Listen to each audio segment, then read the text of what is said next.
was a dance he never wanted to learn, finding his footing in one dark moment after another. Stewart Bogle says he made one decision in the midst of unfolding tragedies that has given him incredible resilience and hope, no matter what's happening. Welcome, Stewart. It's great to be here. Thanks for having me. So now you wrote this book about your experience called Learning to Dance in the Darkness. What is the metaphor of dance in the darkness? Well, I was actually preaching around rejoicing in the Lord always. And when I got the news of my wife being sick, I really struggled to know, what did that mean? How do you rejoice when dark times come? Mm-hmm. And the dark times didn't just come once, they came over and over again. And somebody asked me once, how are you doing? And I just slipped out of my mouth. I said, I'm learning to dance in the darkness. And I didn't mean it as a dance of joy. That seemed ridiculous. But it was more getting on the dance floor, movement, keeping on going, keeping on turning up. And so that sat with me for a long time and ended up being the title of the book. And, you know, you really did go through so many hard things, you know, and I think sometimes when you're in a season of trial, like one thing is enough, like the loss of your wife to cancer, that's enough for a lifetime. But things kept happening. So can you just give us a sense of kind of what you went through? Yeah, sure. So after my wife was diagnosed with cancer and passed away, I kind of felt like in the back of my mind there was an idea that if I handled this well, if I kept my eyes on God, then everything would work out. And that was, I don't know where I got that idea from, because it didn't work out. And so there was a series of events year after year after year that continued to threaten my well-being, my health, my faith. And so I remarried. Surprisingly, I hadn't even had a coffee with someone. And I remarried a few years later, and I thought this was going to be the answer and it was going to be a healing time. And we faced some catastrophic emotional health issues that was a real surprise to us. And so this was, in some ways, an even darker shade of black, and it got harder and harder. And that marriage ended after many years. My heart was broken again. But then during that time, there was more events. My son, who was just a fantastic young man, 18-year-old that loved God, just a wonderful young man, he was romancing his girlfriend. He took her out, he cooked her a beautiful meal on the hills overlooking the city where I live, and a flame was caught by some oil that flicked, and it hit the grass, and the entire hill went up. And the whole of this city was looking up at this bushfire. Streets were blocked off, and I got a phone call that my son had been arrested for starting a bushfire. And so in the midst of dealing with a marriage that was deteriorating and really struggling, I get this phone call that my son is going to be potentially facing jail for lighting a bushfire. And so for a year we're in and out of court, we're on TV, and eventually they said, look, this was not why we had the law for this, so we're going to exonerate him. He's gone, and go, oh, phew, now I can relax. The sun's going to come out again. And then I got diagnosed with cancer. And so I'm battling my own form of cancer, and I have my surgery, and they say, we got it. You're all clear. And you go, oh, praise God, it's fantastic. And it was only a few short months later that I went back in for a checkup, and they said, we didn't get it. It's spread.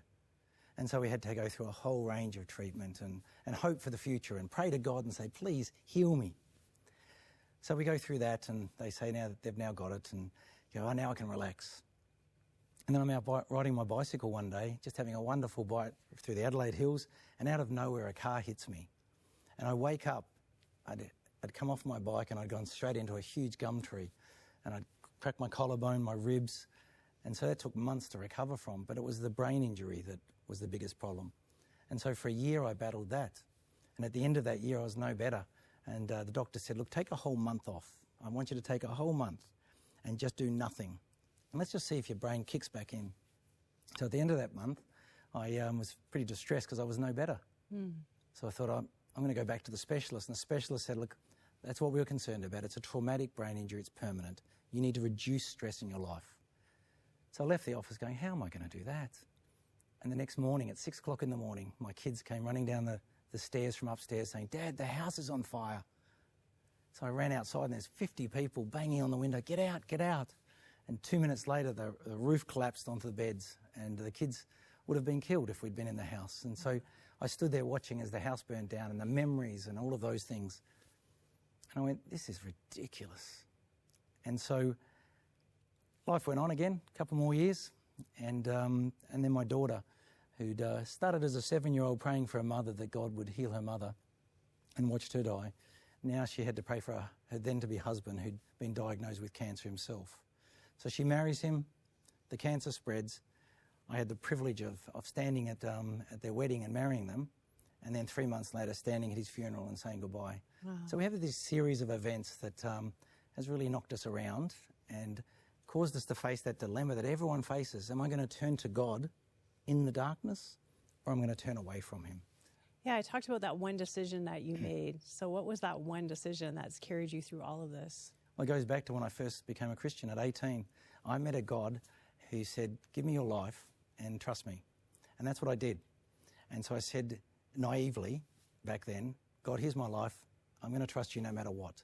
Now, I had different ideas of what that no matter what would look like, but it turned out to be a series of events that I didn't want and I didn't plan and I couldn't do anything about. But I kept coming back to that. I am going to trust my God no matter what. I didn't understand it. I was disappointed at times. I was frustrated. I was angry at times. But I said, I'm going to keep going back to God no matter what happens in life. And so people say, oh, you're amazing. And I said, no, this is a decision I made. God's been amazing. He's carried me through. He hasn't done the things that I wanted him to do all the time, but he's carried me through. And I'm going to keep testifying to the goodness of God, even if it doesn't look like there's a lot of good in that. Yeah, I mean, it's all about reframing things as well, right? You could say, oh, my house burnt down, that's terrible. You could say, oh, we were all saved, we could have died. Yeah. Or I got cancer, that's terrible, but I'm still alive, that's good, right? Yeah. So it's always mixed.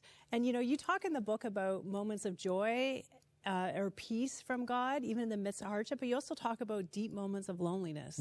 So how do you navigate those kinds of things in view of your commitment to God?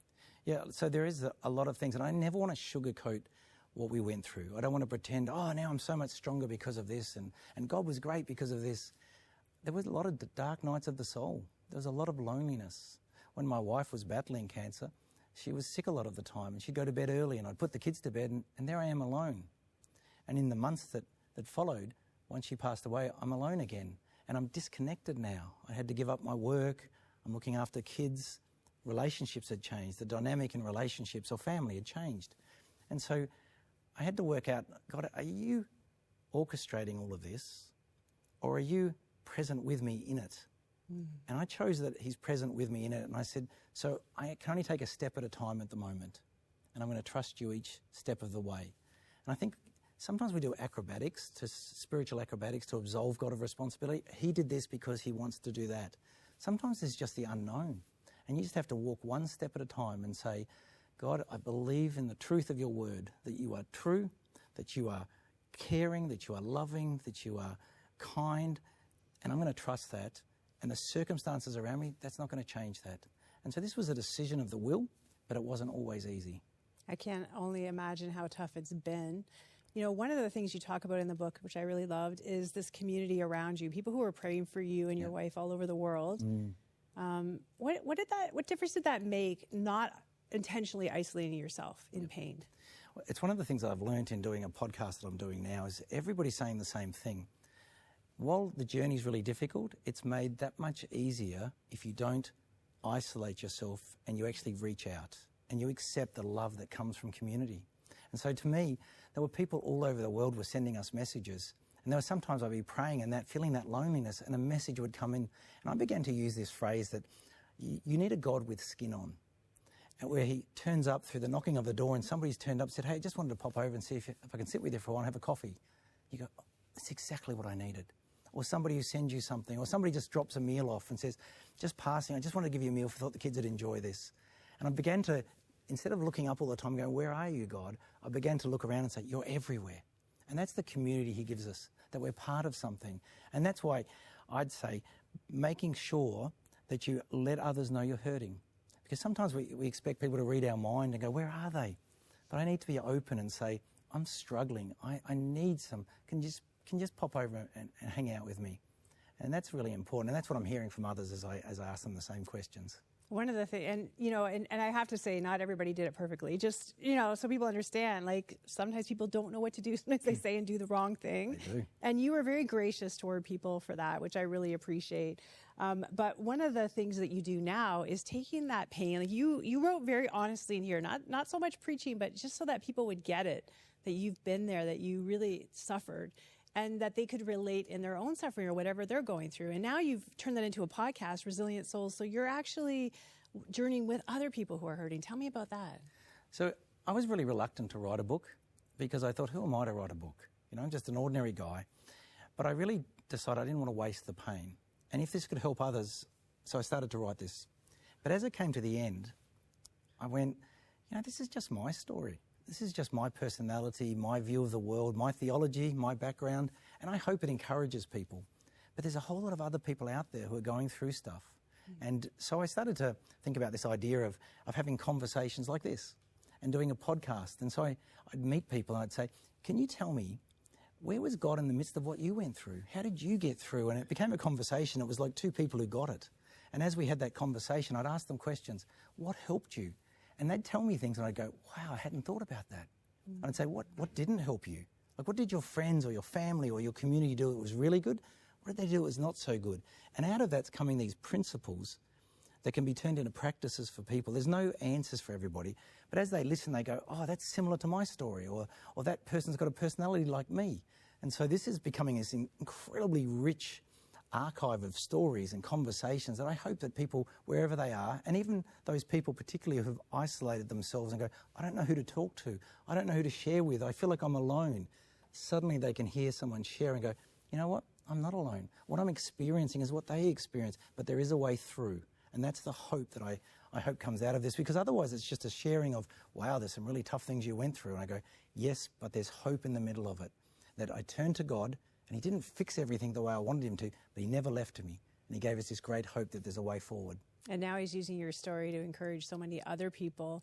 And I think too about, it shifts your view of kind of heaven, eternity, earth, when you have more and more people on the other side. How do you think about heaven now?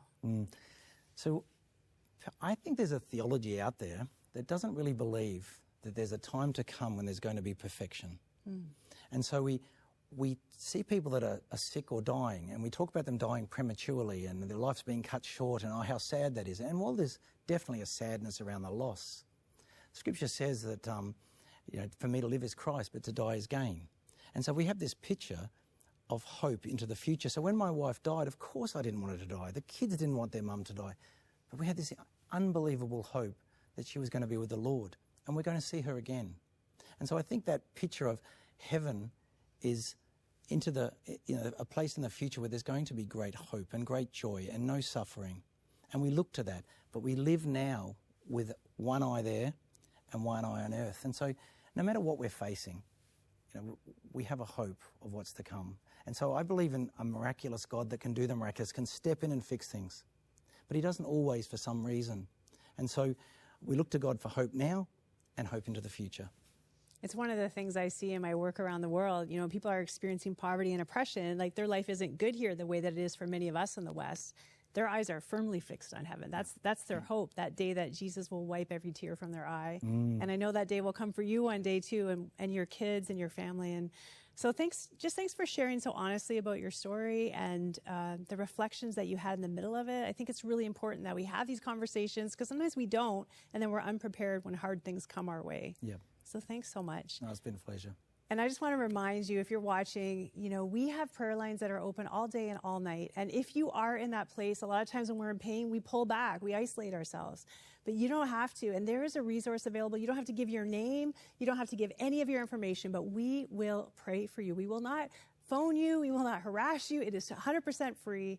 And there are the most wonderful people on the other end of that line. That number is 1-866-273-4444. I hope you give it a call, and I hope you remember what Stewart said so wise: you are never alone.